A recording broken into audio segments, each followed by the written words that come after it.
সম্মানিত দর্শক, আসসালামু আলাইকুম। কৃষিকথা ইউটিউব চ্যানেলে আপনাকে স্বাগতম। এই মুহূর্তে আমি আসছি টাঙ্গাইল জেলা গোপালপুর থানা দরিশা গ্রামে। এখানে এক নারী উদ্যোক্তা, তিনি হাঁসের খামার গড়ে তুলছেন, শিক্ষিত নারী উদ্যোক্তা। তো তিনি কি কারণে এই হাঁসের খামারে আসলেন এবং হাঁসের খামার করে তিনি কতটুকু স্বাবলম্বী হতে পেরেছেন এবং তাকে দেখে বাংলার জমিনে সব নারী উদ্যোক্তারা কতটুকু আশ্বাস পাবেন, সেই কথাগুলো আলাপ আলোচনা করব এবং আপনাদের মাঝে উপস্থাপনা করার চেষ্টা করব। আমি হোসাইন মোহাম্মদের সাথে কথা না বাড়িয়ে শুরু করি আজকের প্রতিবেদন।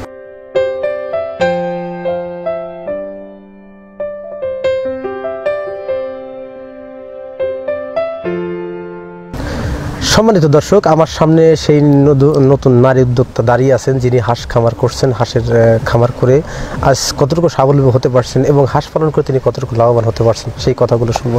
আসসালামু আলাইকুম। ওয়ালাইকুম আসসালাম। ভালো আছেন? জি আলহামদুলিল্লাহ ভালো আছি। কেমন আছেন? আলহামদুলিল্লাহ, খুব ভালো রাখছে। আপনার নামটা কি জানতে পারি? আমার নাম হচ্ছে রুমি খাতুন। রুমি খাতুন। আপনার গ্রামের বাড়িটা কই? গ্রাম হচ্ছে আপনার দরিশা। দরিশা। এটা কোন জেলার মধ্যে অবস্থিত? টাঙ্গাইল জেলা গোপালপুর থানা জাওয়াল ইউনিয়ন দরিশা গ্রাম। দরিশা গ্রাম।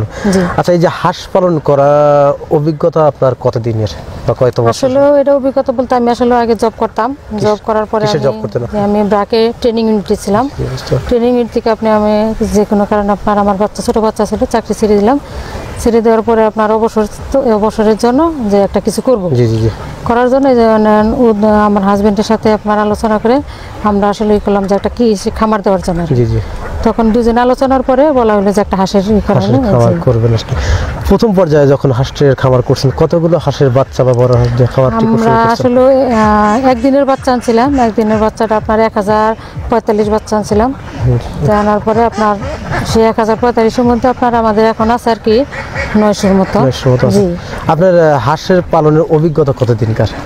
অভিজ্ঞতা আসলে বলতে আমাদের ফার্স্ট শিক্ষকতার যোগ্যতা, আপনি লেখাপড়া কতদূর করছেন? আমি আসলে মাস্টার্স কমপ্লিট করছি পলিটিক্যাল সায়েন্সে। এটা কোন কলেজ থেকে করছেন? এটা হচ্ছে কুড়িটা সাদাত কলেজ। লেখাপড়া করছেন, পাশাপাশি চাকরি করতেন। এখন চাকরিটা কোনো কারণে আর কি সেটা বাদ হওয়ার পরে আপনি খামারে আসছেন বা চাকরি থাকা অবস্থায় খামারে আসছেন, যেভাবে আসছেন আর কি। এই যে হাঁস পালন যে করছেন, এই বিগত নতুন আর কি শুরু করছেন, আপনি কি মনে করেন হাঁস পালন করে কতটুকু লাভবান হতে পারছেন বা হতে পারবেন? আসলে তো আমরা এখন বর্তমানে ফার্স্ট শুরু করছি, তো লাভবানের এটা আমরা বুঝতে পারি নাই, কিন্তু আমাদের এখন শুধু আমরা খরচ করতেছি, কিন্তু পরবর্তীতে আশাবাদী যে আমরা আসলে লাভবান হব, সে আশাবাদী আছে আর কি। বুঝতে পারছি। নতুন যারা উদ্যোগ নিচ্ছেন, আপনার মতো যারা নতুন, আমি আশা করি যে আমার মতো আরো সবাই এরকম যদি আপনার কেউ বেকার থাকে বা কারো ইচ্ছা থাকে, তবে আমার মনে হয় যে এটা করে লাভবান হতে পারবো। জি। আপনি যে হাঁসটা সংগ্রহ করছিলেন, এই কি জাতের হাঁস সংগ্রহ করছেন? খাকি ক্যাম্বেল হাঁস। খাকি ক্যাম্বেল হাঁসটা সংগ্রহ করছেন আর কি। এটা কোন উদ্দেশ্যে পালন করতেছেন আপনি? এটা উদ্দেশ্যটা হচ্ছে আসলে আমরা ডিমের জন্য না মাংসের জন্য? আমরা ডিমের জন্য করছি। এই হাঁসগুলো আপনি আবদ্ধ অবস্থায় পালন করেন না বিলে পালন করেন? না, আমরা হচ্ছে বিলে পালন করি, খোলা অবস্থায় পালন করেন। এই যে হাঁসের যে খাবারগুলো দিয়ে থাকেন, এই খাবারগুলো কি খাবার আপনি দিয়ে থাকেন? এটা আমরা প্রথম অবস্থায় যখন আমরা বাচ্চা ছিল তখন আমরা ফিড দিছি, লেয়ার ফিডটা দিছি। কতদিন খাওয়াইছেন? জি, এটা খাওয়াইছি আপনার হচ্ছে 1 মাসের মতো খাওয়াইছি। হ্যাঁ, তারপর আবার আমাদের আসলে অনেক শ্রম গেছে। তারপর আপনার ধান খাওয়াইছি। ধান সেটা আবার প্রথম অবস্থায় সিদ্ধ করে সেটা খাওয়ানো হয়েছে। এখন আমরা আবার ফিটি খাওয়াচ্ছি আর কি। জি। পাশাপাশি আমি তো আরো অনেক খাবার দিচ্ছি, যেমন মনে ভুট্টা ভাঙা টাঙ্গা দেখছি আর কি। এগুলোকে খাওয়াচ্ছেন? জি, এগুলো খাওয়াচ্ছি। ভুট্টা ভাঙা, ধানের গুঁড়ো, যাই এগুলো মিক্স খাবার আপনি তৈরি করছেন? মানে 11 আইটেম এখানে মিক্সড করে খাবার। 11 কি আইটেম আপনারা দিয়ে থাকেন? এটা আইটেম হচ্ছে আপনার এখানে শুটকি মাছ আছে, গম আছে, চাল আছে, তারপরে ভুট্টা আছে, ধান আছে, খুদ আছে, এগুলো সব মিলে 11 আইটেমের খাদ্য তৈরি করে আপনারা হাঁসকে খাওয়ান। কয় বেলা খাবার দিয়ে থাকেন? খাবার হচ্ছে যে আমরা অল টাইমে দেওয়া থাকে, আমাদের যখনই হয় তখন মানে ক্ষুধা লাগে তখন এসে খায়। জি। সম্মানিত দর্শক, আমাদের শিক্ষিত উদ্যোক্তা, নারী উদ্যোক্তা, তার হাঁস পালন পদ্ধতিটা আসলে আপনারা দেখতে পাচ্ছেন। আমার পিছনে যে খাবারের পটগুলো দেখছেন, যেখানে খাবারগুলো দেওয়া আছে, এবং পিছনে কিন্তু অবশ্যই আপনারা খেয়াল করছেন যে পিছনে একটা বিল আছে বা বিলের মধ্যে কিছু হাঁস আছে। পাশাপাশি কিন্তু আমার বাম পাশে কিন্তু হাঁস আছে, সেখানে হাঁসগুলো ঘোরাফেরা করছে। পাশাপাশি আবার পিছনেও ক্যামেরার পিছনেও কিন্তু বিল আছে, সেখানেও হাঁসগুলো ছড়ায় পড়ছে। এখন মূলত প্রায় পেজে অনেকটাই এগিয়ে গেছে, যার ধরুন হাঁসগুলো এখনও কিন্তু আবদ্ধ অবস্থায় বা এখানে আসেনি।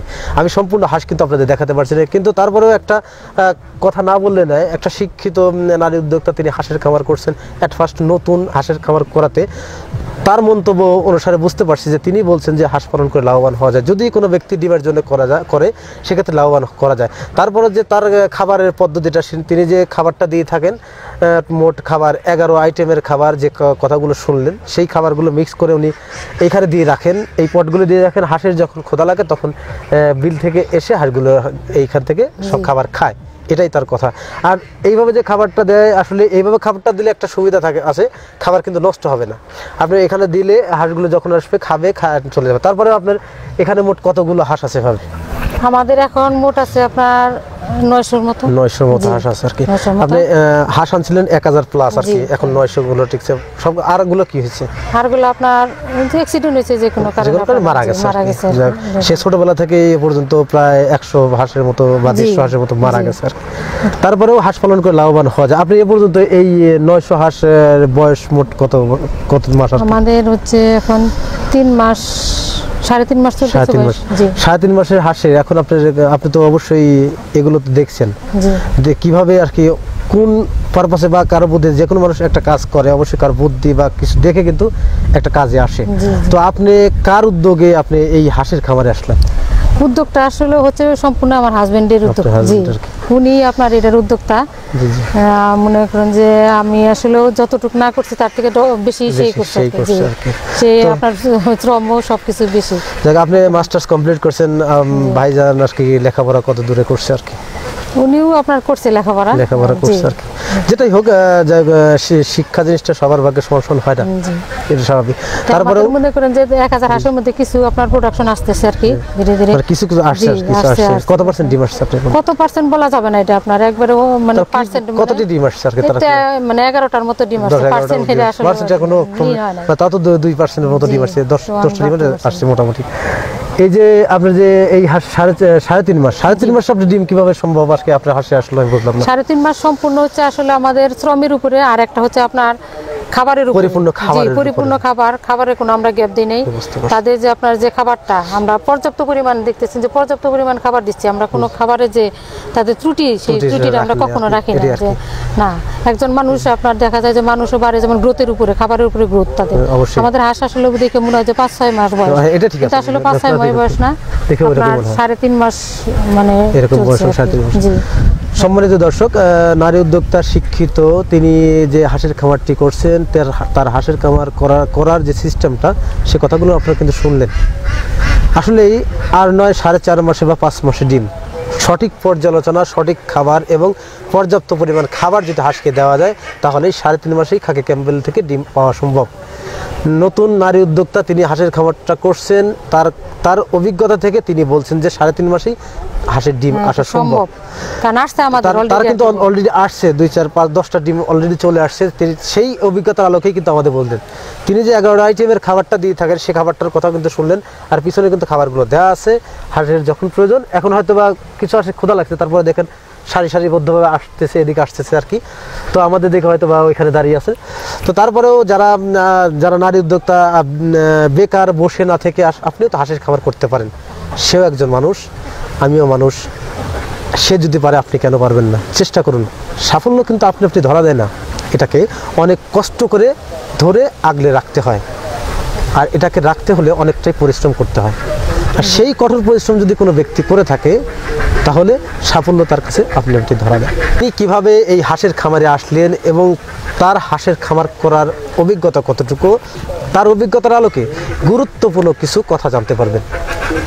আর তার কাছ থেকে যে কথাগুলো জানতে পারবেন, অবশ্যই সঠিক কথাগুলো জানতে পারবেন।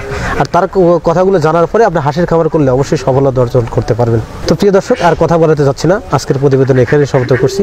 ভালো থাকেন, সুস্থ থাকেন, আল্লাহ হাফেজ।